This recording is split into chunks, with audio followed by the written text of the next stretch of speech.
Greetings. Not gonna lie, I set out today to make a video about a different topic. But I got to thinking. As I was passing by a tree with some low-hanging branches, which I could have easily climbed, I got to thinking about what it means for the inner child to die, for childhood to end.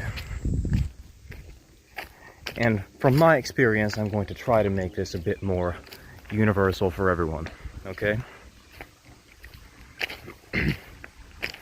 When I was a kid, I wouldn't have hesitated to climb that tree. And I've thought about this kind of thing for a while now.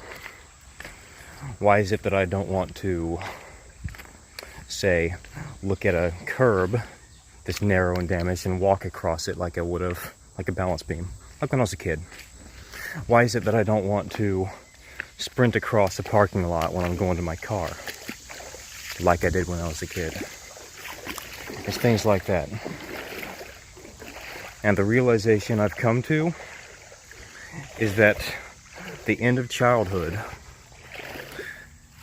is the end of the desire to do things like you would have when you were a kid.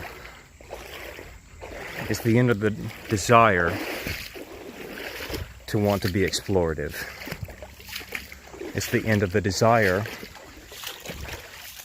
to seek out novelties. That's what it's been for me anyway.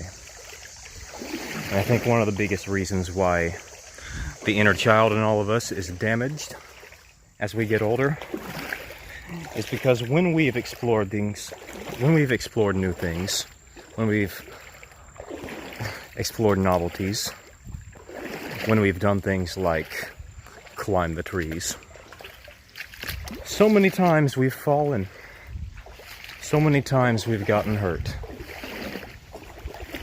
until eventually we don't have the desire to do it anymore.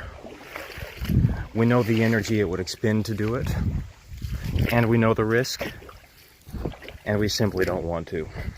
It may cross our mind, but ultimately, we don't want to. And that's what the end of childhood is. That's the death of the inner child. But I'm a firm believer that there is only transmutation. There's no real end to things. There's no real death. In the metaphysical sense, in the figurative sense anyway. And the inner child can definitely be healed. And I've spoken a little bit about that before. And so here I am. Shit. Hitting my fucking head. Getting hurt. But still exploring. Still wanting to step out. And I don't adopt a fake it until you make it policy, because I've tried that before and failed. So instead, face it until you make it. And that's how I'm going to step out a little bit, and that's how I'm going to try to heal the inner child. And another thing is, I'm going to try to do things like I would have liked to do when I was a kid, and like I did. One thing that I've spoken about before on this channel a little bit is how I used to do art all the time. Recently, I've had the right encouragement to start again, and that's what I've done. Maybe I'll put some of my pictures at the end of this. Small steps. But ultimately, I've found that as I've been doing these things, that desire is coming back. That inner child is being healed. And I think that's something that all of us can use, huh? Love and gratitude. Thank you for listening. Done.